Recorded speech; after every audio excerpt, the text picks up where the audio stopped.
did you even announce that to begin with? Why did you say it to be announced that you passed the test if it's nothing to do with the football club? I just think we need to put him out there, go through a fit person test. Obviously, it's protection for the club. He's my son, so we put him out there just in case something happens to me. Anybody else on that subject? Hang on a minute. Hang on, Sorry. The Evening Advertiser report on the 9th of February from a statement issued by the club that he was appointed as a non-executive director. Well, then the statement was wrong. The statement was from the club's website. I don't know what to say. What do you want to say? Well, I think what we want is transparency around all of this. Why would the club put out a statement that was patently untrue? I just don't understand it. We went through a fit person test. So, So if the statement had read he had passed the fit and proper purpose fitness test, fine. But the statement said he was appointed as a non-executive director. They're two different things. But does it really matter? Well, it matters insofar as we expect statements from the club to be truthful, and that wasn't. I apologise. I don't know what to say to you. Let's go over here. Hang on a minute. Got a feeling there'll be a lot of this tonight. Hang on, running around. Just bear with me. When you say what happens to you, what do you mean by that? Or if something happens to me, if I pass away or something happens to me, that's what it means. So nothing to do with the court case in Australia? It's not a court case, it's a hearing. Can you tell us what the latest situation is with that? Because there is some thought that it might affect Swindon Town Football Club. Does it affect It Swindon doesn't Town? affect Swindon Town Football Club. It's a legal matter. It's a hearing. It's got nothing to do with the football club. I've got a lot of companies out there, got a big business, it's got nothing to do with it. So as far as Swindon Town is concerned, it's safe from anything that happens in Australia. Absolutely. Anybody else want to hang on? Back of the room. Amazing. Was it the back of the room? Just bear with me. There you go. Is it you? Oh, right. Sorry. Thank you. It's just a kind of a follow-up question. Obviously, you're the owner of a professional business, and in the corporate space, if an announcement is made, there's checks and measures in terms of stopping press releases going out. So, are those checks and measures in place within the business? And if press releases are being made without the SLT's approval, what's being done in terms of corrective action to ensure it doesn't happen again?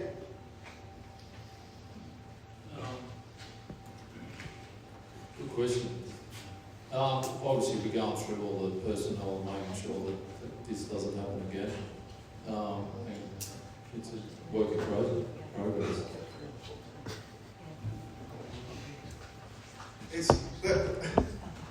That's not an acceptable answer, is it? I mean, you're the owner of a professional business. What sort of answer is that? It's the answer I'm giving you. Okay. Speechless. Let's talk about debentures, if we can. That's recently come to light. All the debts in the Town Football Club is now owed to you, is that right? That's correct. So what happens, if I'm sort of objective here, if you suddenly decide on a Monday morning I don't want anything else to do with it, what happens to the football club then? Because people do have concerns about that. If I decide not to fund the club anymore, is that what you're saying? Yeah. Well, that's not going to happen. Okay, you're absolutely not going to sell the football club. Well, no. Okay. Right, let's get back to on-the-field matters then. The retained list is coming up, you said, this week. What are you taking into consideration in that retained list? He's good enough to get us up. He's ready to get us up. He's got a character to get us up. Exactly what we've got to do to get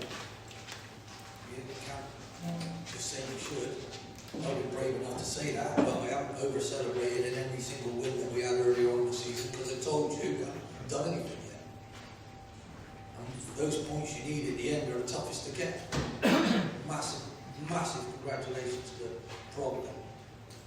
Probably the only ones who should really be there. Look at Barnet at the end of the season, that they managed to do with a great bit of oomph behind them.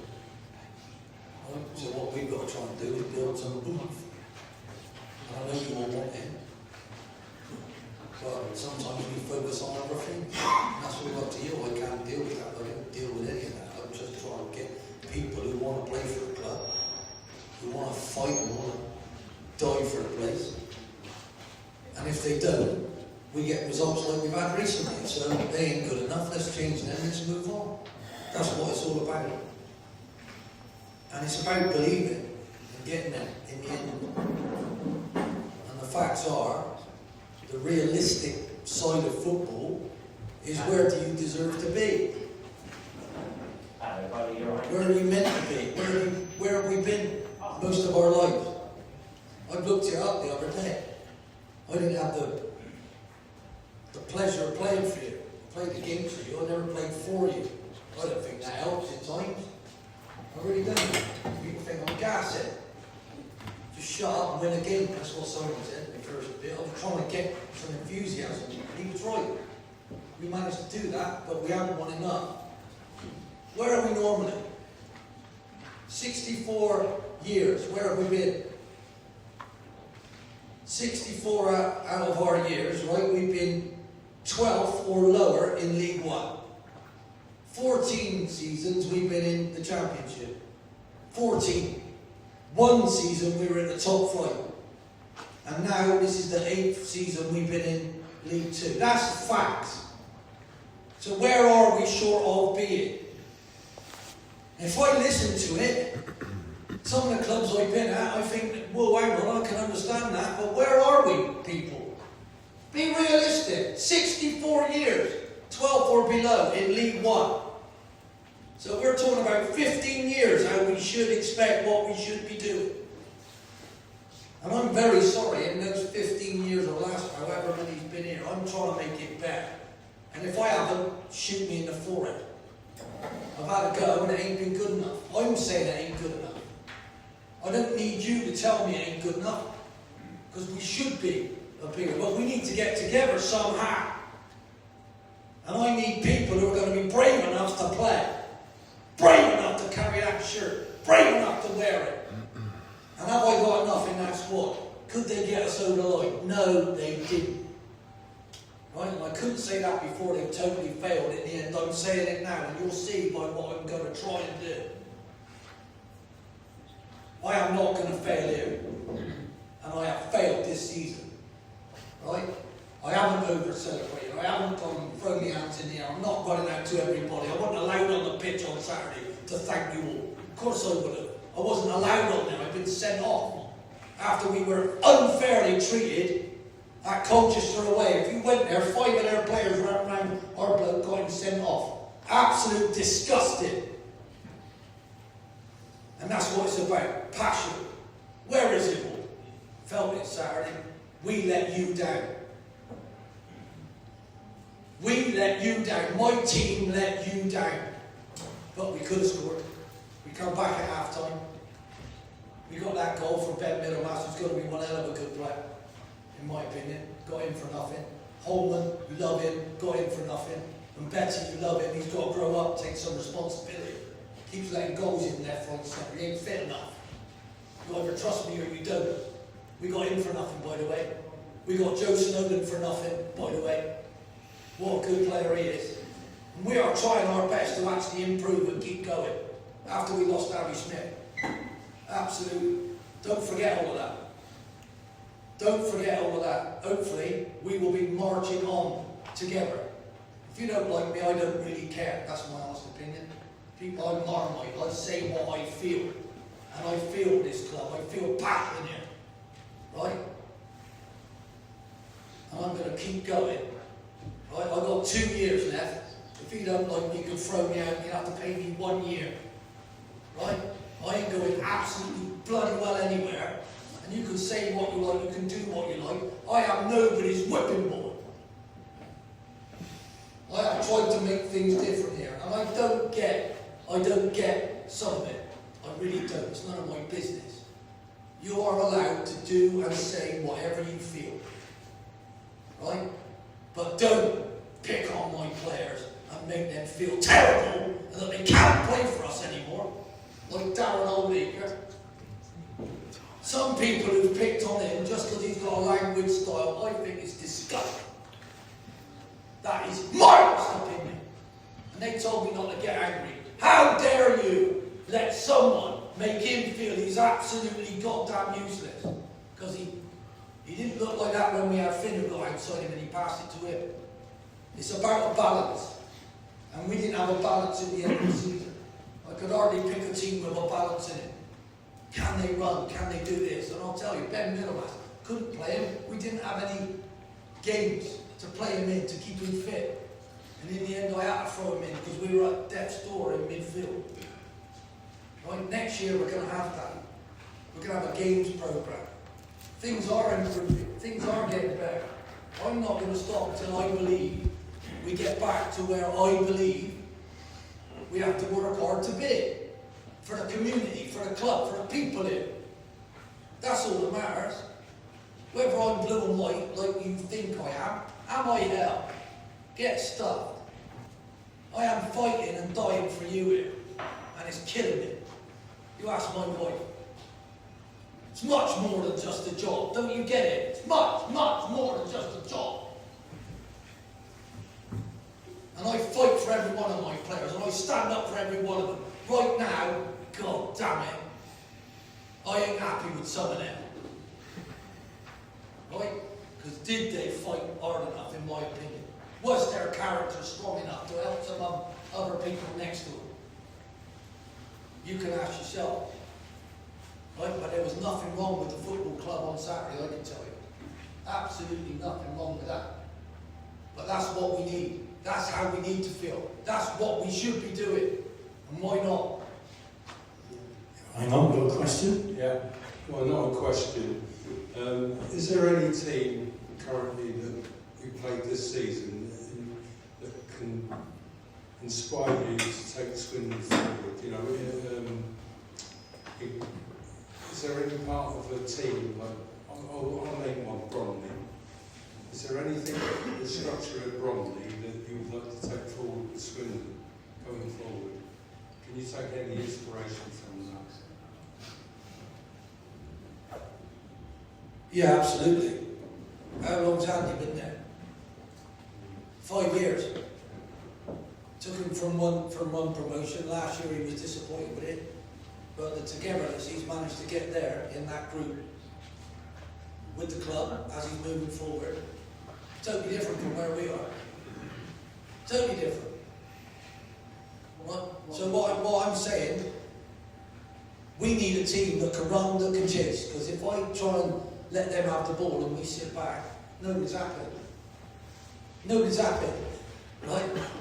Absolutely no. We want a full-on, in-your-face, you're not having it, we're going to chase, we're going to press, we're going to, so last year I had to stop us playing, hit it long towards Harry, right? Smack it long towards Harry, when it dropped we got the pieces, then we played after that. I couldn't do that. I wanted Palmer to win some headers, and he hadn't won hardly any, so that's just the way life is. But what I'm trying to say, there's plenty of things out there, but we also have to take into consideration how hard the other clubs are trying and what they're trying to do. And if you look at MK Dons, I don't envy them, but oh my God, what they got going on and the money that they've got going on, you would not believe it. I lost one of my best players to actually make sure we could in Botan Amin, he didn't want to stay in the end. We tried to talk to his mum and his dad to stay here, and oh no, my future's somewhere else. So, you know, you can't win sometimes, but what you've got to do and what we've got to do is try and do it together. And if you're not proud of your club, I don't mind you saying it, but what I want to do is listen and try and help it and try and work forward. That's what I want to do. Honestly. And I remember sitting here last year and everybody telling me how brilliant I am. I didn't say it, I'm not at all. Most of you agree with that now? Fucking clueless. Clueless from Seattle here. Jesus Christ. How unfair is that, by the way? Not being funny. Over 1,000 games, it's one of our idiots sat home typing things calls me clueless. Well, I think you are, mate, 'cause you don't even come to the games, do you? Pillock. So where are we? What do we want? Is it passion? What is it? Right? Because I'm telling you, we've got to learn how to win. And we've got to learn how to be good enough. And we have to do it together. Right? Without shadow of a doubt. I'm not saying you've got to like him or like him. I couldn't give a shit what you feel, to be honest with you. Right? But what we need to do is make sure that our players feel loved, feel wanted, and do not shit themselves when the ball comes anywhere near them. Right? Because some of the things that are out there, I would want my son to actually live through. How fair is that? And do you know what? You think it doesn't matter? Actually, we're all bloody human beings. And I think it goes too far these days. And our noisiest people aren't you, wonderful lot. It's all of those horrible little warriors back at home. Oh, here we go. And I've never seen anything quite like it. Millwall could have been a bit dodgy. That was a bit dodgy. Punching police horses and God knows what. Wow, they were mental. But we're Swindon Town. I come from a place down the road, not far away, 32 miles. I'm so proud of this place, it hurts. Right? Honestly. And what we got to do is find that feel-good factor. Right? That's where I am. And you only get that if you win. I get that. I've got to find people who are brave enough to win. So on that subject, you have to foot the bill for any particular budget next season. Can you give us an indication of how the budget is? Is it the same as this season? Not the same? Lower, higher? What is it? It's the same at the moment. We're going through recruitment, leading to that. We're just going through the numbers now. All players, So if you were to have a choice, would you have as many players as last season, or would you have fewer? a lot fewer. Right, okay. So you would say that the budget is the same next season as it is last season? Okay, any questions, please? Yeah, hang on a minute, just get through. Okay. Hi, well, thanks for hearing me. I must say, first year under Ian Holloway was fantastic. First 12 months tenure. I think the big thing about the club as well is create little chances, lots of chances. It risks defeat for victory, and you get 3 points for a win, 1 for a draw, so you might as well. And that creates momentum, winning habits, which is fantastic. My first query was the second part of this season. We seem to have gone from this really, say free flow, but really attacking. We're creating lots of chances. Drilling, for example, his strike rate's ridiculous because I was only getting 1 chance a game, was putting it home, and scoring. But what really happened, where we became this really attack-minded side, and we ended up turning into this team that contains teams for an hour, and then only putting the foot on the accelerator for the last half an hour. Because we kind of got worked out at that, especially away from home. I agree with Miss Holloway. We lacked aggression. I would have loved at Grimsby if one of our players just clattered their playmaker or their footballers really, really early, first couple of minutes. And then, you know, if anything's going on, everyone's got each other's back and surrounding the opposition players. If it all kicks off a little bit, you know, that cauldron that we needed, they needed to have enjoyed that moment, because that's why you play football, isn't it, really? It's the games like that. So, what in mind do we need for next season? Are we going to get more of these type of players? I love Ollie Clark, players like that, Tappers but they're in their mid-30s now, and they need to be managed a little bit. And it affected us when these players were injured. We looked weaker, we looked like we could be got at, we didn't have the leaders on the pitch. Are we going to be looking at a sort of younger player version of these players who can play 40 games a season? You know, I don't want generals, I want a drill sergeant. I want someone barking at the rest of the team, demanding excellence, demanding perfection, constantly from. And I know you kind of want people talking all game. So is that the sort of thing we're going to be looking for next season, because we need that? Are we going to go back to the football that we saw for your first year at the club? Is that sort of the mentality we're going to go again, where it's front foot, always looking to beat the opposition, give them the problems, have them worry about us, not them, us worry about them, what they can do? You've just answered my question. I was going to ask Mr. Mafuni, is the budget going to be similar? Are we going to be... We were very good at holding on to our top players in January and last summer. Is that going to be the same case again? Talking players like Drinnan and Kilkenny, who's obviously going to get a lot of interest. Is that going to happen? Yeah, really. And sort of next season, what, I know it's promotion, it's easy to say promotion, but how are we going to go about it? What's going to happen? Okay, let's go to the drilling question first of all. Somebody comes in with a big offer, what happens?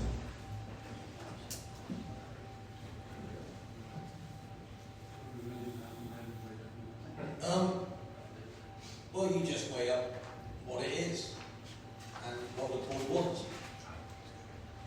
If you ignore your players, I ignore Charlie Adam, the chairman wouldn't sell him. I told the chairman to sell it. I was going to buy 4 other players with the money for £6 million. Charlie didn't want to be there. We kept him. We got 11 points in the second half of the season, and he still went to Liverpool anyway. What you've got to do is try and weigh up and look at it. And then it's all about what you can bring in. So, do I envisage not getting any bids for a fellow who scored 4 goals the season before this? 4. He had an injury that nearly wrecked him. Came back, different bloke. Absolutely, totally different bloke. And his brain is working how I want it to, and he's thinking like a forward player, he's thinking like a higher league player. And what I don't know is, I don't know how much we might even be offered. Our market of selling people in these divisions has dropped and dwindled. It's only young players who get bought these days. Because they see them as, oh, we can get him, and we can move him on, and we can put him in our academy and all of that. Whereas I think someone like MK Dons, who he scored 3 against them, he absolutely ran ragged up there when we won 4 now in a cup game that didn't matter, unfortunately, but there you go. And then in the league game, we didn't have it. So, I would be absolutely gobsmacked if I didn't get offered an awful lot of money for that boy. And then it'll be down with me, sitting down with him. We gave him a much better deal halfway through this season. Right? We gave him a lesser deal when he was injured because we didn't know. He appreciated that. And the minute he started scoring all these goals, phoned the chairman, we need to sort him out. And what's he done again? Gone and done it. Perfect. So it'll be a bit awkward for Aaron, but it all depends on what else is out there, you know. And to be fair, when we lost Harry, I needed the same sort of replacement, but to find one like Aaron, a head on stick, who can also run, who can also play centre half, how important would he have been in the Debentures? You know, and I've got a load of stick playing on the right centre half. But do me a favour. Am I stupid or what? He defends with his whole heart. He smashes people out of the way when some of our lads couldn't win a header if they were tallest bloke on the bus stop. Let's be perfectly honest. So what I'm trying to say, we're trying to make the best out of it, right? And what we need to do, we need to try and get in the market for some aggressive, high-running, high-tempo midfield players and defenders. And they're the hardest to find. They are the hardest to get. No one throws them away, no one gives them away that will be in trying to fight now. You get what I mean? And all I've said all along is I don't know how good this team could be. Let me see when the pressure comes, because you're only as good as the pressure you can take. It should make diamonds. That's what pressure does. We certainly ain't made diamonds, have we, over the last 4 games? And it's bitterly disappointing because for the rest of the season, we were in that top 6. It doesn't matter. It doesn't matter. We've got to try and get there. We're on our way. And what you have to do is work towards that. So are the systems we've got in place, are they comfortable enough on the ball with the injuries that we had?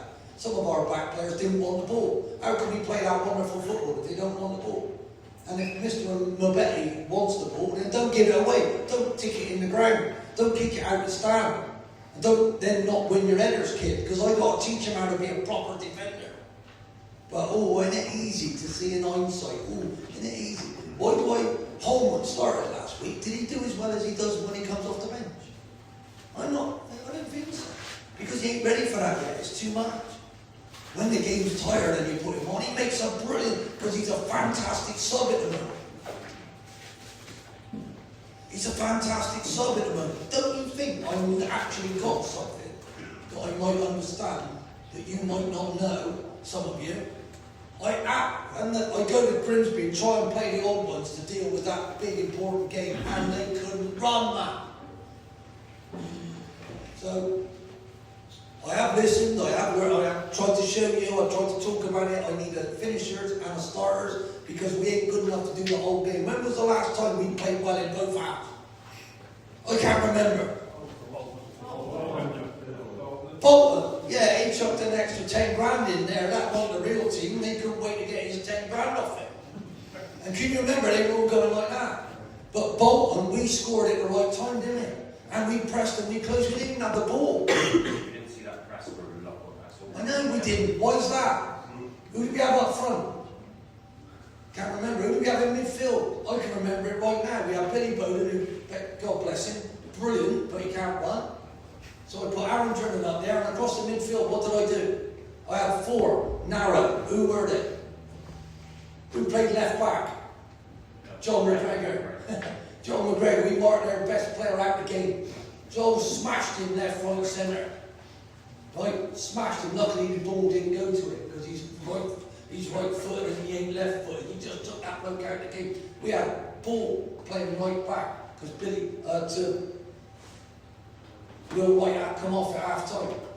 Right? But we had Snowden, Gav Kilkenny, Ollie Clark, and Tom Nichols in there.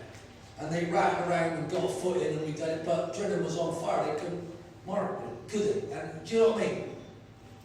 But this is my whole point. When people start watching you and they start, and when you keep going back to corner and all, that can't work. That doesn't work. Some of my defenders in the back don't want the ball these days. Can't you see it? How can I keep going? You got to play to what you've got. And unfortunately, what I had left, I couldn't pick a good team in any shape until the end. Until the end. And then I threw them on with the pace and run. And when the game was tired, they absolutely managed to do things for me. We almost limped over the line. Unfortunately, we weren't good enough. So I'm devastated. Okay, Helen, I know you've got a question. Yeah, it's a simple question.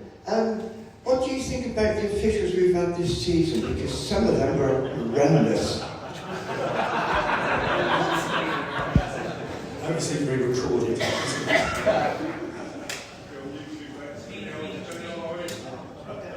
Hang on, some of us want to know at some point. I got to say, that question. My God. I have to say, it's a learning ground for God knows who. I don't know if they've ever been referees before, but what we get punished for, I'm not sure everybody else does. And I have to say, the way they're being asked to referee is pretty unfair, because you may as well swap them for AI, They may as well be robots out there, they've got no personality, they've got no fun, there's nothing about them. And they don't even see a team that's been trained to run towards you when you get an injury, a foul, like Colchester. How they all ran at the ref, fighting. Like that was banned years ago, that was banned. Right? And he went like that, he couldn't wait. I've never seen a card taken out so quickly in my life. And I didn't get sent off for swearing at the fourth official about that. I had a running battle with somebody who was calling me all sorts of names behind the bench. And I told him at half time, you better get rid of him. They didn't. And it's no excuse, but after the third goal went in, I thought I better bring Drennan off here because we're dead. Right?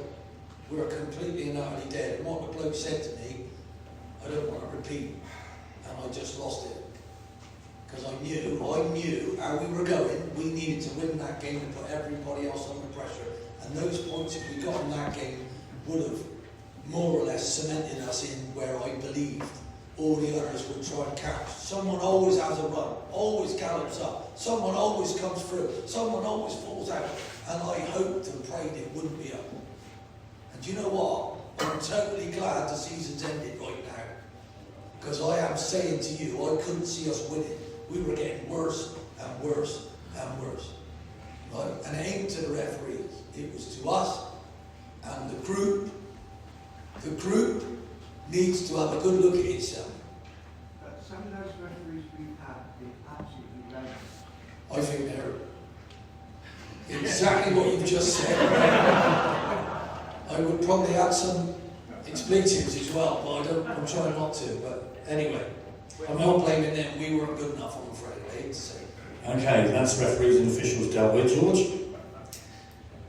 This isn't a question, it's more of an observation. I've been a season ticket holder here for decades. And I don't think I've ever been more disconnected from this football club as it is now. There should be a bridge being built between the supporters.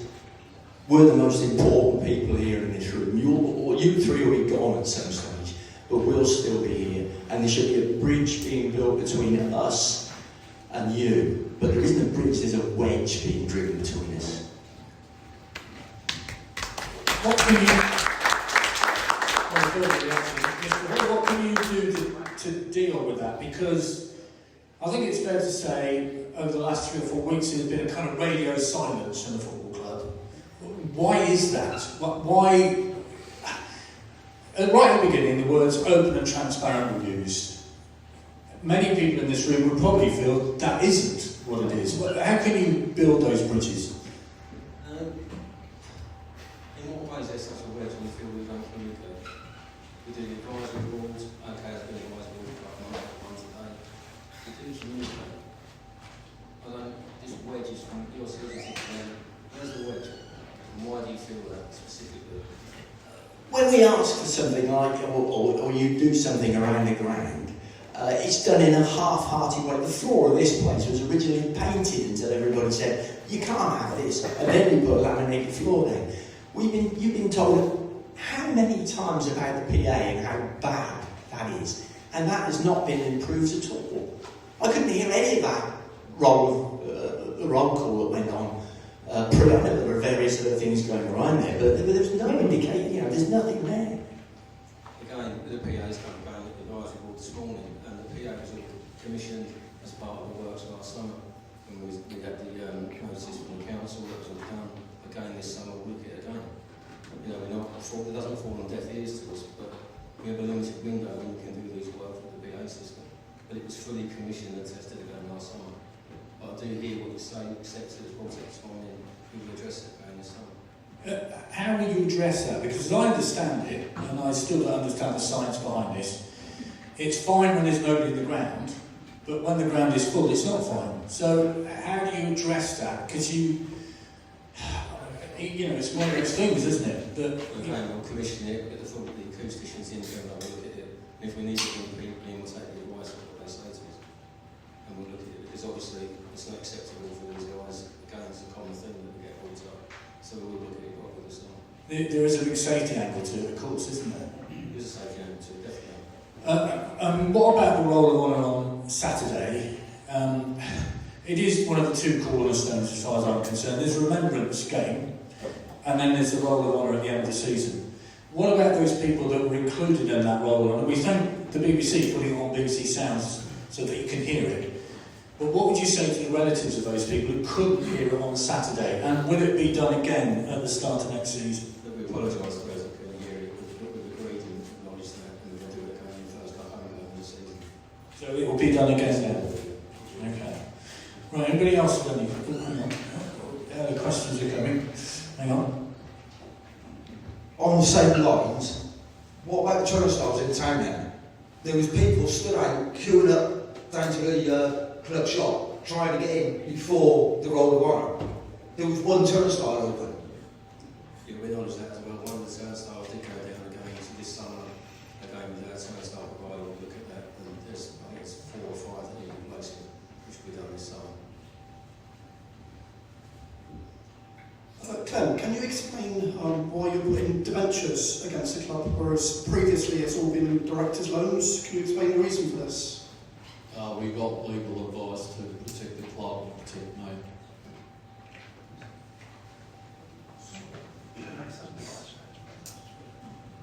Why not directors' loans as previously? All the other debt is directors' loans, I believe, and now all of a sudden there's debentures. Why debentures all of a sudden now instead of previous? Yeah, there must be a reason to this that you're sort of doing this now.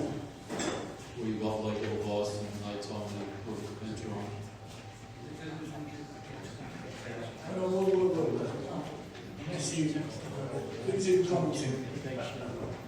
I just wondered whether it was because debentures tend to have to be paid out first before any other debts, if anything goes wrong with the club.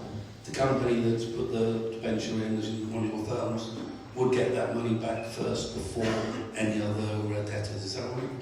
I believe so. Yes, so hopefully answer that question. I've got a question going back to the fan engagement. I work over in the junior regiment, which Ollie's been over a couple of times. Said he didn't even know it was there when he came over. What that means is there's very little involvement from the club itself, none financially. There's no money that goes in to help out. It's all supported by the supporters club itself. They have to buy things for raffles and things like that. They have to buy a club shirt to raffle that, to get some money in, to buy the next one, or to add a little bit extra in there. Why is there not that investment in future supporters from the club itself? If you're looking at that, get some little bit of money over there. I wasn't aware of it, but I haven't got a problem with it. The other involvement from club is players come over, as when you come over, players will come over and they'll spend 15-20 minutes with the kids themselves. They'll either post photos, they'll get involved, and the kids love it. The numbers, it holds about 100 or so people, and they all turn up so often, wait for the players to come over and have a nice line, and they can then go to school and might look, there's me in a photo with Harry Smith there, look at that. You know, here's me playing darts with some of the players. And that never happened when I was a kid. You just had to stand out in the cold to get an autograph if you were lucky. But we've got there supporting, and it isn't going to cost a lot for the club itself to actually chuck that little bit of money in. I haven't got a problem with it. I'll speak to Caroline on Monday or tomorrow and sort it out. It is the next generation. I mean, my grandson was beaten at table football by Harry Smith. He loved it, strangely enough. Hello. Disabled toilets. I have a real problem just getting into the disabled toilets, and some other people in wheelchairs, we have a problem just getting into the toilets. They're that small to get into. Is there any chance we could get a disabled toilet? It's not just a lot of disabled toilets. Men go into the one on the town end non-stop. It's not just for disabled. That's the problem. We need a disabled for people who can get in. Yeah, we acknowledge that. The claim comes back to the same feelings about those who have outlays of saying, which we all know it's not acceptable. And where we can, we will improve that. Can I ask you about the town end? You know that it's one of the great subjects of the season. Can you tell us why young people are excluded from T1 and T2 and the effect that it has on the rest of the town end, which you've alluded to many times about the atmosphere in the football ground. When I was growing up, that was the place you went to sing and chant. It was all about the heart of the football club, the town end. Not quite like that now. Can you tell us why T1 and T2 aren't used? T1 and T2, we was brought over several years, we discussed this this morning. We've had instances of people with surgery when that happens, people who've been hurt with that surgery. So this goes back to as much as 2022, when there was instances, the SAG, Swindon Borough Council, the SGSA, the answer was to say, what are you going to do to do that? So the stance we took was to remove under 18s from accept it's an idea, I accept it's not great, it's not something we want to do, it's to protect and make sure everyone comes in and leaves safely.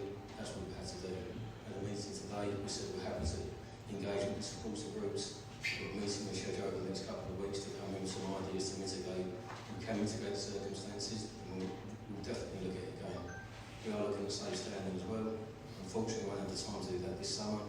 Maybe next summer we can do that, which will then help. The catch-22 safe standards, we then have to do a new way in as well. So it's one of those things that we are definitely looking at it. I accept it's not great, but again, I do reiterate, we must make sure everyone comes into the ground and leaves the ground safely. Right, hang on, let me go over there. Sorry, right, hang on. Cheers, Vic. I suppose whilst we're on the town end, this is a pertinent point. I'm a season ticket holder in the town end. I've been for many years. I'm in T2 myself. So obviously I've seen the move of the under-18s move to T3 and T4. I think it seems almost laughable to me because all that you've done is move those under-18s 2 stands along, so you can still have a surge and the problem is still there. You've not solved the problem, you've just kicked the can down the road. Now I know you're saying it isn't purely your choice. You've had the safety advisory group and the council and everyone else sort of chip in, but it's not really a long-term solution, and I don't think it's even a short-term solution. And on top of that, what's made it worse as well in the town end, and I'm sure others will probably agree, is that the stewarding in there is shambolic. It's shambolic. I'm a normal bloke, I've never committed a crime, I've never, but you go in there, I tell you now, these stewards, they'll search you fair enough as you go in, but my gosh, they're demanding to see your ticket, they're rude to you. Their general disdain for not only me, for many others in there, is quite frankly disgraceful. I've never seen anything like it. And I travel to all the away games and back this team, and every other club has better stewards than what we do. Fact verbatim. And I know you might disagree because, the guy who owns Platinum Security is now on the board, so he's one of your mates, but at the end of the day, he's never going to say anything bad about it, but something needs to happen because that is pushing fans away. Young, old, male, female, children. And, it's shambles. I'm not going to fully agree with what you say. I accept that some stewards may not be the best. As with anything, the match day went from 160 to 220 stewards here. And with that, you get good and you get not so good. The town end this year have had many issues with antisocial behaviour in there, which we've had to work with Wiltshire Police and with the stewards, and obviously around match day, some deputy supervisor and head of safety. So, yeah, we can always talk about it. I'll go to the match day briefings where the customer service element is always driven home to all the supervisors. So, but I'll take the complaint forward and we'll deal with it. But the majority of the stewards, if not 99% of them, are very good. They do a very good job of making sure everyone comes in and leaves the stadium safely. Excuse me, young man. Yeah. Can I ask you a question? Go on. Have you seen any of the behaviour that we're talking about here? Me personally, no. But I haven't seen this behaviour where, it's antisocial behaviour. I haven't seen it. If I've seen it, I would call it out. Good. What I'm trying to get to is we had it in Walsall. Yeah. Away. And all I spoke about was how badly that person who decided to rip out their seat, throw it at their goalie. Yeah, of course. How badly that looked. So apparently I was a villain again because I shouldn't say that. What I'm trying to say, in society, we have a duty of care to make sure that manners and discipline don't just start at the people who are trying to organise it, right? If they're told to do their job, I get it, right? But we need to make sure that we control the angst that some of these young people seem to have. So, I and have you seen it on the trains? I had one lady going up to Shrewsbury said, I wish they weren't drunk so much. So I actually said that. I wish I'd shut them out. Yeah, I've been on the train with away games as well. Do people drink too much, and then when they go there, it all goes silly. So what I'm trying to say, this is not just us, is it? I get it. What Yeah. we need to do is make sure we start policing ourselves as one, in my honest opinion. And I've, I'll always call out people, particularly if they, if they've said anything, I think that's, below the belt, I'll report it. But I don't think we've got this issue as much as some clubs do, that they do have real, bad antisocial behaviour issues. But in the town end, it's not as bad as what people make out at all. And I have noticed over the years a general decline in the quality and the behaviour of the stewards in that stand. And you're right, Anthony, it's not necessarily the Don Rogers or the Arkles. They could be okay in there. I don't know, I don't stand in there. But in the town end in particular, it has been a general decline in their attitude and behaviour. And of course, I know they've got a job to do. As you said, Ian, if somebody is misbehaved, of course they should be dealt with. But at the end of the day, we are all still paying customers as well as supporters of this club. And we don't want to be treated in that way. The police already treat us that way. They treat us like animals, when we're not all animals.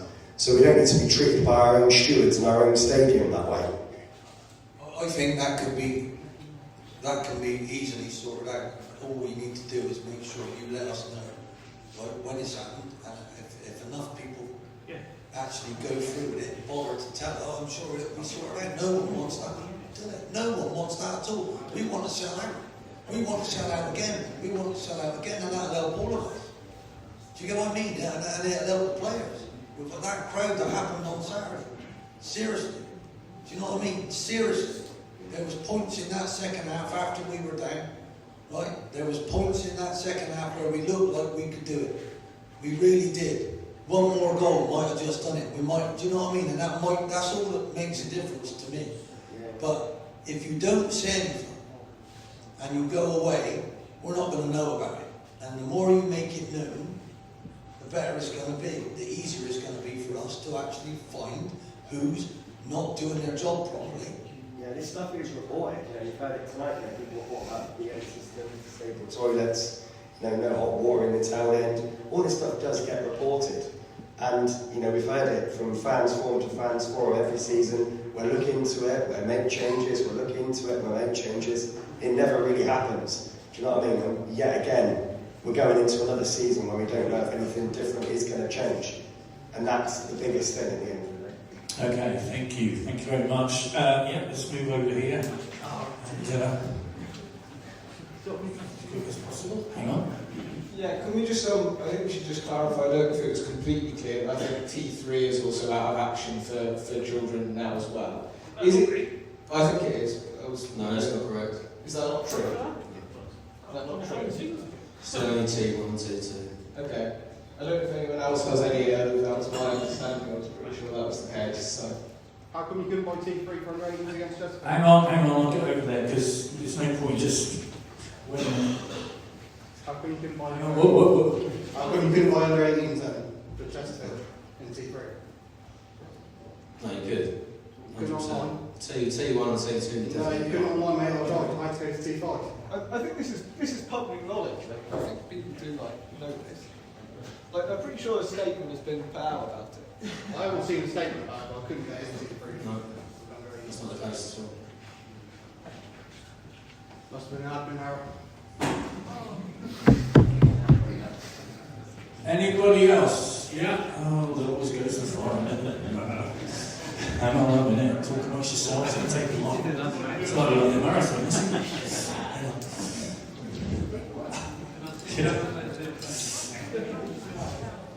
It's all right. Yeah, hi, Claire. You've taken back 100% of the shares of the club now. Was that dynamic with the minority shareholders, or are you expecting some kind of pushback on that?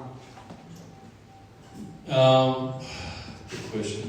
There might be some pushback, but it is what it is. Do you think that will have an impact on the club itself, or is it more of a... No, I wonder if the club. Okay, thank you. And looking around here. Can you just... You are 100% the owner of Swindon Town Football Club now, is that right? Yeah, that's correct. Just clear that one up. Thanks, Ollie. One of the things you said earlier when it was about recruitment was poor. Okay, what are you actually looking for to do this time? Change it? I didn't say poor. we didn't have a good window. So not good then? I'll tell you why, because the experience, or lack of it, really hit us at the end, because they were the only fit ones I had left. If you look at Saturday's midfield, I had to pick. Tom Nichols was in it, Junior was in it, and Ben Benham, that's one really fit, but he did ever so well, because of the injuries that we've got, and how badly people played the week before they were carrying it in their training. To lose 4-0 in a game that was that important does mentally affect some of your team, and I tried to release some of that pressure off of them because they obviously couldn't handle it. That's why I went with some slightly fresher ones, you know what I mean? So that, and I couldn't come out and say this in recent weeks because we still had games to go, and we still had the target. I'd be completely mental to actually say it. Obviously not good, then rather than poor. What I'm trying to say is I went with too many young ones who had no experience, and I thought my senior ones, I could splice them together, right, and then my senior ones got injured. Do you get what I mean? So then I am left with completely, Gav Kilkenny, for example. He was tackled in a 2 against 6. One of his own mate tackled him, he should have never tackled him. Don't make sense. So how do you cut that out then? Because if that's happening in training, how do you... It's John McGregor, I don't know, he tackles his grandmother when he goes over to see her. They got to tackle the 6, so Gav Kilkenny's gonna get the ball and John comes in and tackles him. Tell him to do it. Jesus Christ, what are you doing? Mate, I've never seen a freak accident like it. Luckily, on Saturday, Conor Ripley could play. Because on Friday, he kicked the ball and collapsed. His knee just went completely. Oh my God, here we go. Injuries. A lot of hamstring injuries to our players this season. Not just our players, it's most clubs have. Is there a reason for that now? I think so, yeah. I do, yeah. What would it be? I'm old-fashioned. We trained harder than we played, and I don't think that's what sports scientists wants to do these days. So I used to train at 5 miles an hour, and then I play at 250 miles an hour, so I was fit all the time. And unfortunately now, they've done too long. Can't have him out there. Hang on a minute. And isn't it funny how I taught myself to be fit and play until I was 37, and I didn't need a sports scientist because that wasn't a game then. So if the sports scientist said to you, say Gavin Kilkenny was fit for the final game of the season, but you can only, because he's coming back from injury, you can only play him for 60 minutes. What would you say about that? Because, you know, it's one of those things we've heard a lot this season about minutes, etc., etc. I had it last Saturday. Joe Snowden can only play 30 minutes. So do I start him and take him off after 30 minutes if he's having the best game of his life? Or do I leave him for a sub and put him on with 30 minutes to go? That's what I actually chose to do. And we got 4 crosses and he should have scored, to be fair. You know, but really I would have loved to have started him. That's no disgrace to Joel, because I could play Joel right-sided centre back if Taft's there. Do you get what I mean? If Taft's there, he can win those headers, Joel can. So without Taft, and I should have played him, he had a broken arm. Not fair play to him, he did play, but in the end, he's actually chucking people back. We were so deep, it was a joke for their second goal. One of their blokes back-heeled it, we should have been 15, 30 yards up the pitch. Honestly, you would not believe, in other words, what is happening, but we were limping, we were trying to get there. There's no excuses, that is what it is. Right? But, sorry? So going on about recruitment, Clem had said previously that obviously trying to look at youngsters from Australia. Is there any more on that, or from the projects that we've had abroad? Anything? I've employed David Carney, who used to be in the Socceroos in Australia, so we've got a comment there. We're still looking at it to split the team and see what we want. He picks the team, he tells me what he wants, I tell him how much. It goes from there, that's how easy it works. Yeah, but we've got to look more wide these days. You know? The difficult bit, anytime we want anybody, everybody else is out there as well. So, you know, it's and if you're competing with someone like MK Dons, some of their wage bill is just ridiculous. But you know, it is what it is because they've got the facility that works, whereas we're trying to, you know, if I'm being brutally honest, we bought a bunch there off the council probably, not being funny. You know, I mean, they owned it before, they didn't keep up with the maintenance, and oh my God, happy days. And they waited 2 years to give it, you know, before they could do it, because that was the timing. But it really is about, can we help whoever's out there play as well as they can to get us there? That's all that matters. And really, it's about them being good enough. And then us getting a conveyor belt from people from all around the world, from local people we might have had before. Most of them leave here and do well, don't they? Do you know what I mean? Look at the one at Colchester, the left back, playing ever so well. Our fans, wish he played like that for us, but this is life, do you know what I mean? So I think we've got some really sellable assets now, whether I don't want to sell them or not. Joe Snowden for nothing, Holman for nothing. John McGregor is produced by us, you know, and I think that's invaluable. And the support that you give him is incredible. We don't always do that to anyone else, do we? You know, because we can easily have a go at them. But life is about being part of something, you know, and we failed. So we've got to start again. And what I'm trying to say, please don't take that out on the ones I'm trying to keep, because we need to keep going. Right, in the local press, it's been a fail of a season. Yeah, it is for me, because I want to get up. I know how important it is for us to get up. Life becomes an awful lot easier, like Bradford when they got up last year. They're almost going up twice. So it's about us, and it's so difficult when you have, I think we've got 22 who might be 15 that we're going to talk to. I've got to go and have some meetings tomorrow, you know, but no one's saying it. What we've got to try and do is make sure that we're all accountable, not just me, not just my coaches, but everybody at the club is totally accountable for where we're going to go next. You know, and that's what I'm trying to add to everybody here, you know, and I think it's disappointing to say the least, because it looked like for a long, long time that we were going to be there, and unfortunately we failed at the end. So that means we got to go again, and we got to get all of that gone. Most of that is in here. I think in here we lacked it at the end. Okay, well, I'm aware of the time, so I'm just going to, I want as many, we're going to go for another 10 minutes or so, as many questions as possible, but can you make them short? We get concise answers, because, you know, there's no point in going home and saying, oh, do you know what, I didn't ask that question. So let's have them. Obviously, we lost Les Caffrey last year. What's the new scouting network going to be?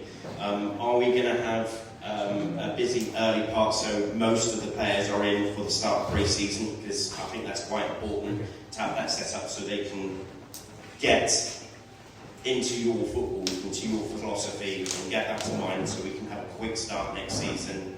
Yeah, and we said we wanted a small squad. We suffered a lot with injuries this year, so if it's going to be smaller, what we're going to do is prevent the same thing happening where key players are missing, we've got no one to fit in what we want to do.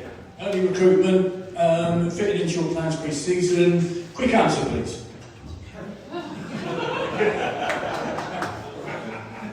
That was the longest question I've ever had. I answer it really quickly. We've got to work hard with the ones that we've already got.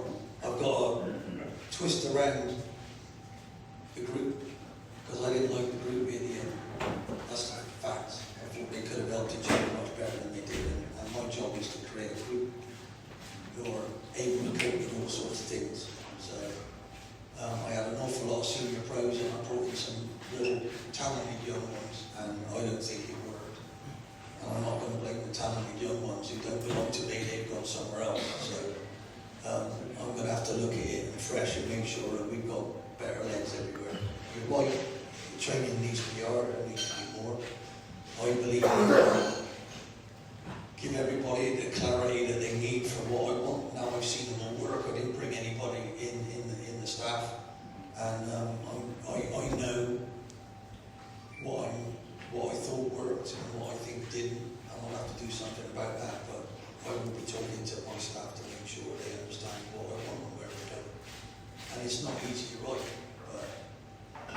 in the end, what went wrong was the fact we started losing 2 or 3 in a row. And we didn't do that for a year. So when I changed the team, we didn't lose 2 in a row for a year. When I changed the team, nobody could moan. Because I won while we drew. So they could shut up. The minute we lost 3 in a row, everybody's knocking on my door saying, Gaffer, what about this? What about me? He didn't play her. I didn't play her. I didn't play her. I didn't play her. I went, don't talk about them. Talk about yourself.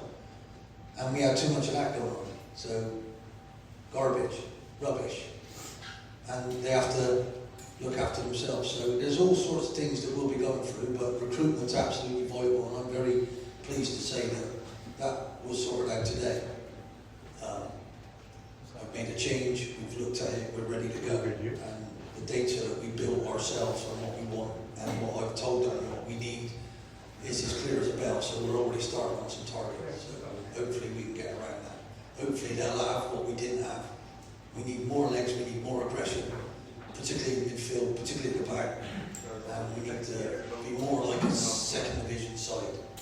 And if I learn from Bromley, oh my God, you know what I mean? You do need to be big, strong, and absolutely hard. Okay, let's Helen, you've got a question. Yeah, the academy. A lot of the kids we had, they've all gone. What's going to happen with the academy for next year?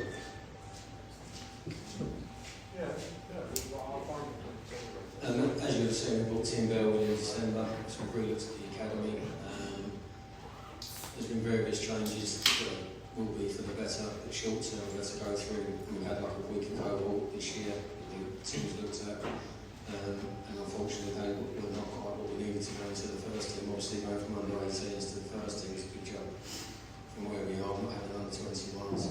One thing we recognise is we don't have a elite development group, which is the players that are on the verge of the first team, and the young ones from under 18s. So from next year they'll then have a game programme which will then hopefully develop them for the potential that we believe that they will have. So that's what we work on in the background, so we'll see that develop over the next year, 2, 3 years. We should say congratulations, by the way, this afternoon to the C4-6 girls who won their league, beating Manchester City by 4 goals to 0. Magnificent. And these players have got a hat-trick.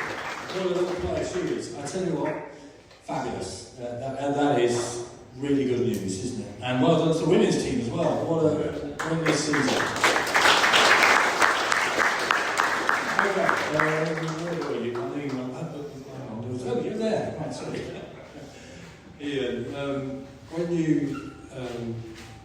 look at players that you fancy and you enter into contracts with that player, what injury-wise, I'm looking at, how in depth do you look at the player, his history with injuries and stuff like that, comes into play? What I'm trying to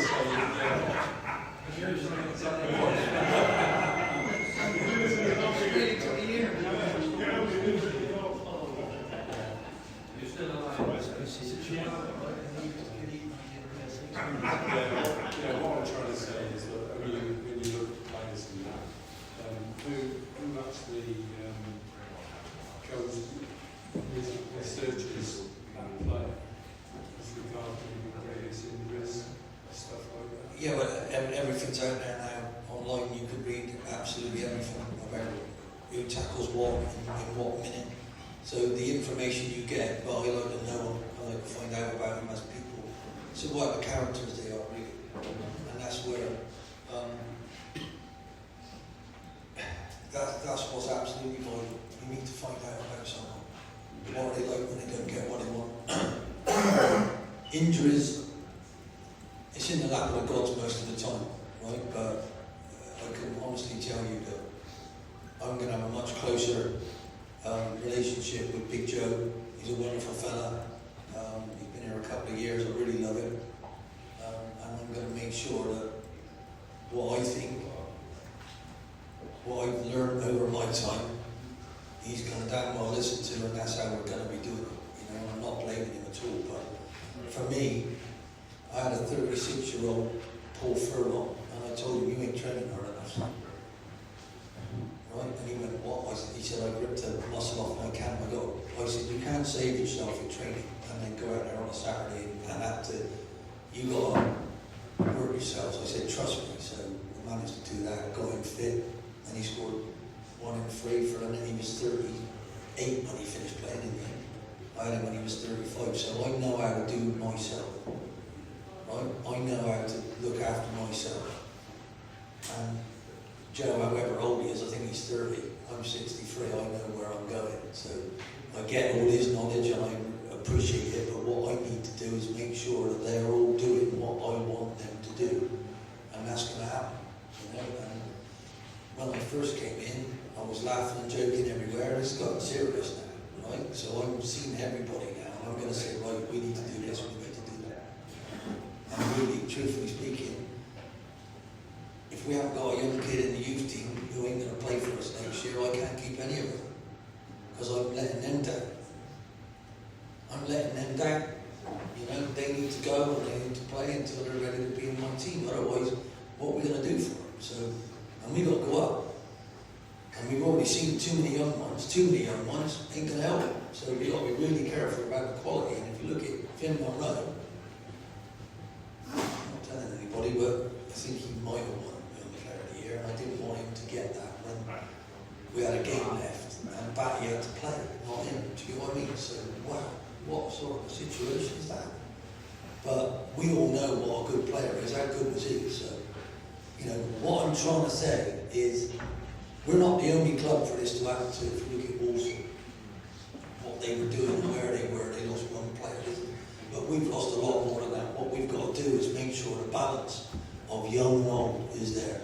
We've got to make sure that the quality that we get, even if someone else is there. So I might have to have an underling and somebody ready to go to actually get us. And the underling's got to be worked and trained and make sure that he's ready to go. But we might need a clearer first team. Absolute clearer first team. And then work with the young ones underneath. And that's what I'm going to try and do for you. Because this proves it. The points you need to get there, you need to be able to get them when you need them. And we failed. Right? And I'm still saying that. We failed. For all the good things we did, for every goal that we did score, for the wonderful things we did do earlier on in the season, up until the changeover, 52 points after 29 games. We were on target. And that's what hurt so much. Right? But that's what we've got to take with us in every step and every stride that we do. And we make tweaks to here we go to make sure that we can do it.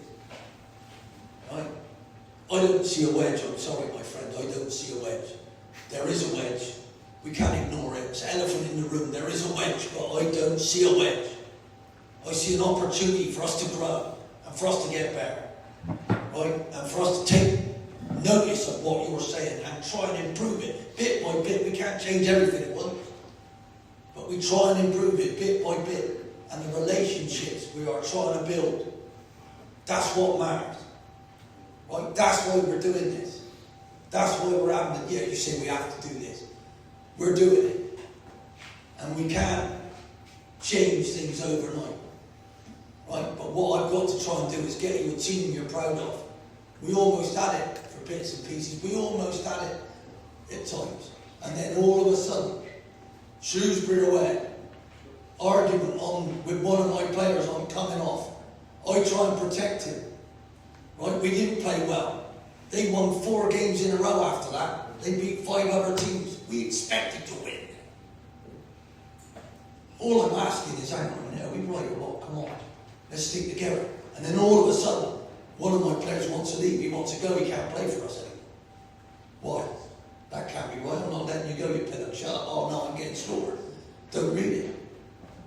And then I looked at some of it. It's just, what on earth? And we got to ignore that. We got to ignore that. Well, confidence. Where does confidence come from? That young man, how old are you, son? 14, yeah? Good God, I thought you were about 34 there, kids. You go to school, yeah?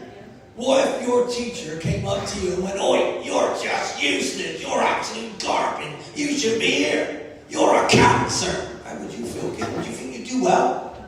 No.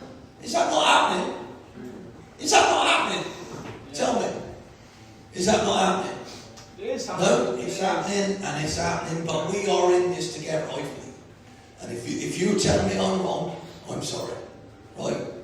We've always got a chance. The minute you wake up in the morning, if you're still breathing, you've got a chance. And I'm going to make sure that they all understand that. Because what we did in the end was awful. When it was married, when you cared, when we were all on there, when everybody was here, we failed. Ain't good enough. We failed at Grimsby. Ain't good enough. So we got to go again.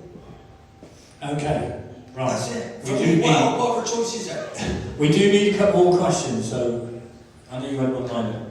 So you mentioned about the players. How about backroom staff? You'll be getting a new backroom staff? Well, if it comes to there. Not you. No, I'm part of that now. No, I'm the manager and I'm taking full responsibility. So if you want a new backroom staff, then get rid of me, of course. And if I do make any changes, that'll be me telling them. I'm not going to tell you tonight, am I? So, good question, though. This is a question for the owner. Given the very unsavoury nature of the end of the season, mainly in terms of the fans' reactions, are you prepared to stick with your manager, potentially if there's a difficult start to next season? Because there's a lot... Mine's the van out there, mate. The silver van will meet you out there in a minute. It's my job, it's my livelihood. Do you understand what you're trying to say there? No, I'm fully supportive of you. Are you really? Yeah, that's a great question, kid. Jesus Christ, I can get to you by now. I want to know that you're in a situation that was much later in the year, like when Scott Lindsay left, when Mike Flynn left, that you're not going to be concerned, particularly if some of the blame comes onto you, and maybe get rid of your manager, which is what I don't want to happen. That's what I fear happening to this football club. I fear about this football club with your manager. Okay. Clueless is here for a bit longer, son. Right, any more? Because we're going to wrap up shortly. Hang on, I'll go that way first and I'll come back that way, so bear with me. Okay. Is Harry Smith going to be signed up for next season? Is that for me?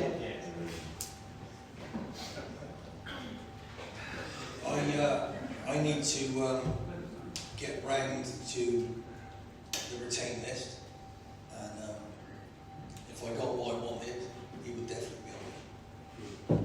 So we'll have to watch this space. I think we missed him somewhere wrong.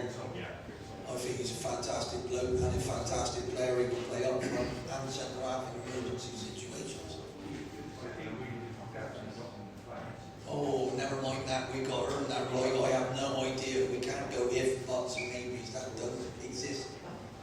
I know you can. You've got every. If you want to chat amongst your friends, but to me that doesn't exist. That's the way with the fairies. We could have, should have, would have. Is bullshit. What we didn't do is do it. So all I can do is look at why we didn't, analyse why we didn't, and then try and bring in people that might be able to do it for us against whoever else everybody else gets. And I guarantee you, Cambridge wanted Harry last year. They might want him now. They scored 66 goals and let in 33. We scored 70 and let in 59. Right? And we were 2 wins short of that. We had them in the bar with 90 seconds to go and a minute to go. And we couldn't see it through. Right? We couldn't, with my leaders out there, or non-leaders, couldn't see it through with the young ones we had on there. We couldn't finish the job. So we're not going to. And I'm not going to blame them.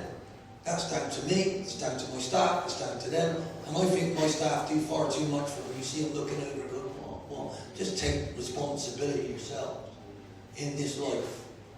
Like that young 14-year-old boy, I hope he's going to take responsibility for the wonderful kid that he looks like, to actually be a wonderful human being like you deserve to be, son. And I'm trying to get you a team to make you proud of, kid. And I know I haven't done it yet.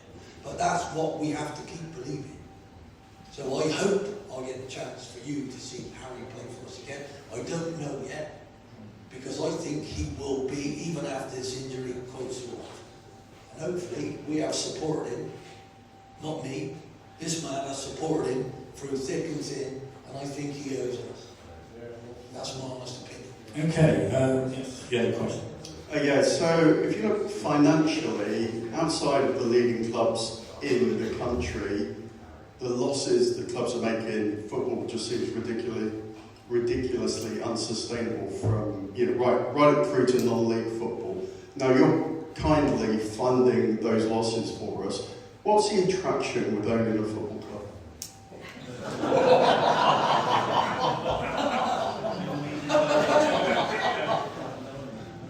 Good question.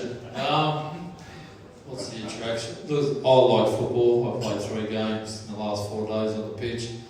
I like it. I enjoy doing what I'm doing. I enjoy doing this. I enjoy running the club. I don't really enjoy talking in front of 100 great people. I do struggle with it, but I enjoy football. It's like what you do for a living. Do you enjoy what you do? Oh, look, I enjoy it as well. I wouldn't be here. I wouldn't fly 24 hours to come here if I didn't enjoy it and didn't put the money in. Like, I enjoy this place. I enjoy it. It's a project for me. Do I enjoy getting abused? Probably not. But it's part and parcel of the job at the end of the day. Look, with Ian here, the best manager in the league. He doesn't want me to say that, but I keep saying it. We've got a great relationship. Me and him we talk to each other quite often. What he wants, he gets. If I've got a problem with it, he just tells me how it is, which I enjoy, and I'll tell him what I think as well. We support each other with the players and stuff like that. He's a great manager, he's a great guy, he loves the club, he might be from Bristol, but at the end of the day, it's Swindonian for us. Jamie. A question for Ian. You've referenced communication on the pitch several times. I think all of us that have been up and down the country know exactly what you mean when you see it on the pitch. Can you educate players to be better communicators, or is that about the mentality of those players you bring in? I think it's the mentality of who I inherited, where we are, and all that go back to, and where young kids are these days. Like, young kids these days, academy setups, right? My lad from Aston Villa came in to see me, I left him out. And he went, Gaffer, why are you leaving me out? I said, well, we lost to Nelson. I didn't think, I'm going to give you a bit of a break, but it'll be sad. And he went, yeah, but my people at Aston Villa told me that was my best game. I played well. I said, Megan, you're only 18. Let me tell you what my dad would have said if I played in a team and lost 4-0 in a game that you should win, and you were everything was expected on you, son. You certainly would have told me I played very well. What he would have done is told me how I should have helped him and talked to him and made sure that we didn't let that goal in, because you were actually, anyway, you would not believe how people think these days, and it's completely crazy. I want my senior pros to act as I would have, because the senior pros made me when I was young. We didn't have to wait for the wonderful people that were coaching us. We respected them, right? And if they made a decision, I deserved not to be playing. So I tried harder. I didn't think I should. I didn't have an entitlement to think, actually, why are you playing me? And not be honest about everything that I haven't done this week and I haven't worked hard enough. Do you know what I mean? I would just go work hard trying to please my manager. So why aren't players doing that these days? Apparently they don't think these young ones can take it.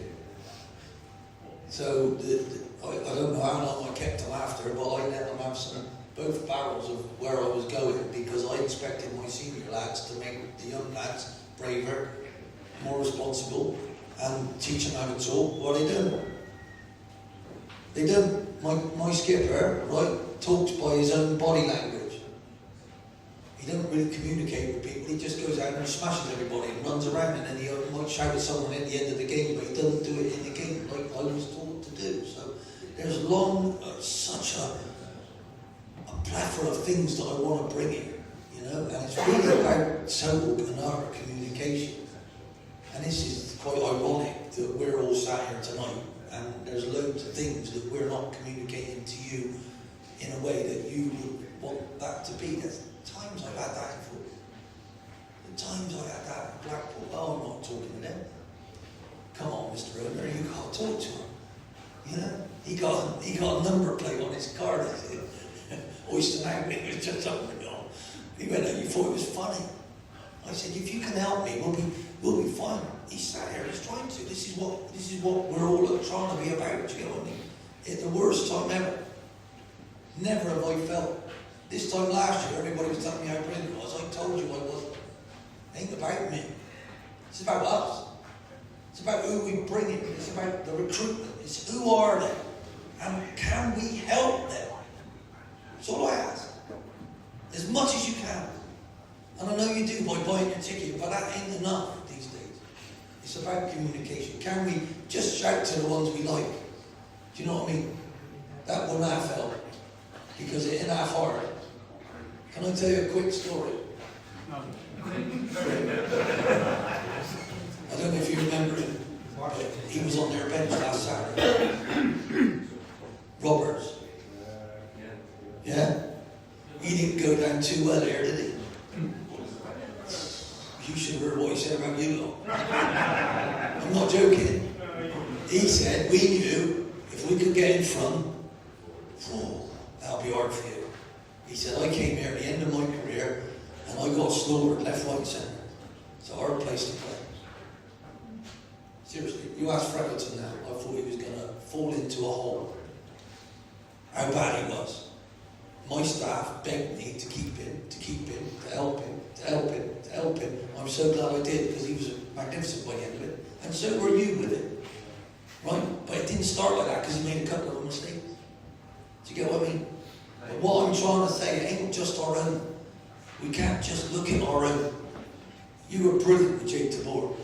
Wish I'd never loaned him out. I loaned him out to Bath, and then I wanted him local, I wanted him to train with us, I wanted him to keep going. He lost a bit of confidence, but you all loved it. Do you know what I mean? And that's what we need. We need one of our own, we need two of our own, we need three of our own if we can. So you can help us. And I won't ever ask you to help me with something that ain't working. You know, so do me a favour. Let's have a little look. Let's have a little look what I'm going to try and do and see where we are. And I promise you, we'll try and communicate, all of us, try and listen to where we are, to what we're doing, not because I'm a groveling shit. I'm not, excuse me, I'm not. I actually want to do well for this place. And I believe I have. Right? So I can be brutally honest with that. It was looking so good, and unfortunately, it's the worst thing that could happen. When you think you've got something, and it gets away from you, to me, that makes me more determined to make sure I blooming well get it. The next chance we get. Right? And that's all I know. I don't know anything else. So I don't blame people. I'm not going to blame people. Right? I am not going to do that. I am going to keep going and make sure we keep going to get to what we want. And I strongly suggest we can do that. All of you. But whatever's wrong here, we need to make sure we keep doing it. We make sure we got a pathway. We make sure we improve that one bit at a time. One step at a time. Right? And that's attitudes towards us and you. We need to look at that and change that. That cannot be right. Right? If you can't get in the toilet because some bloke's in there relieving himself and he ain't disabled, that cannot be right. We've got to look at this. We've got to make sure that that is right and proper. All of us. All of us. Can we make it a better world? I believe we can. And I'm never going to stop until I literally. Right, we've come to the right, final question, because it is getting on now and some of us got a long way to go home. So, final question. Two questions. They're short. Ted, Anthony, or Ben, over back there, have the shares for Swindon Reds 20 been purchased back? Yes or no?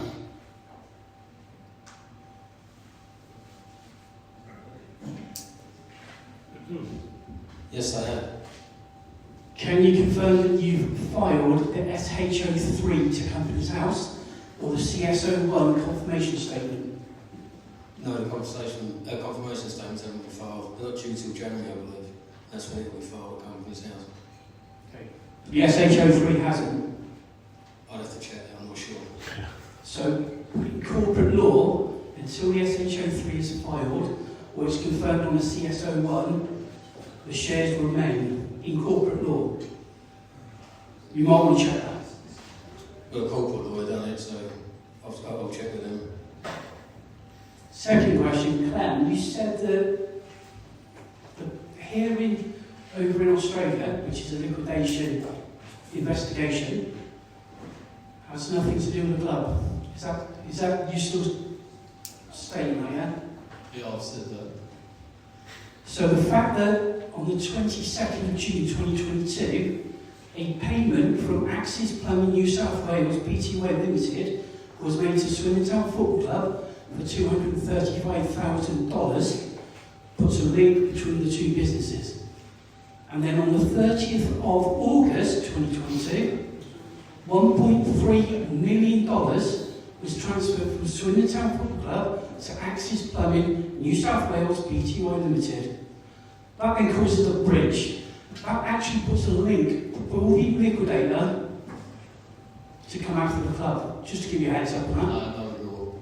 Guaranteed. Well, it's totally your opinion, but no.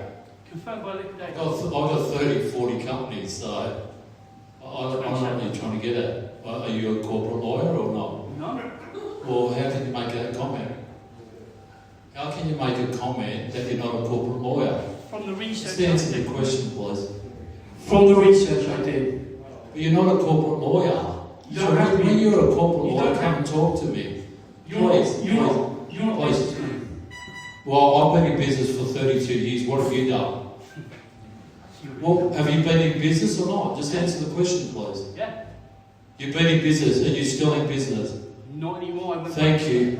No more questions. Sit down, boy. Boy.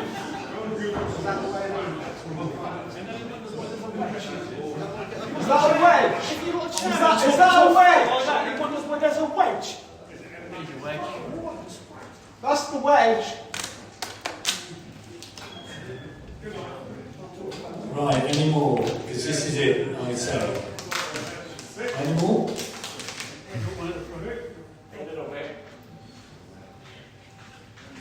Final question.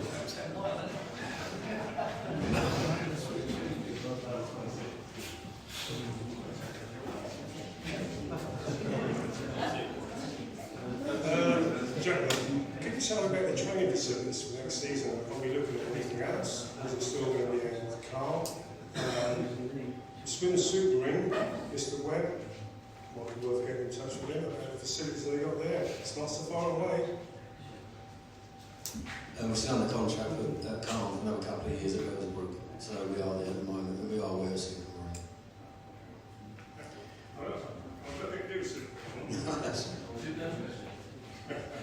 Sorry, you're interesting here. This is Betty's dad.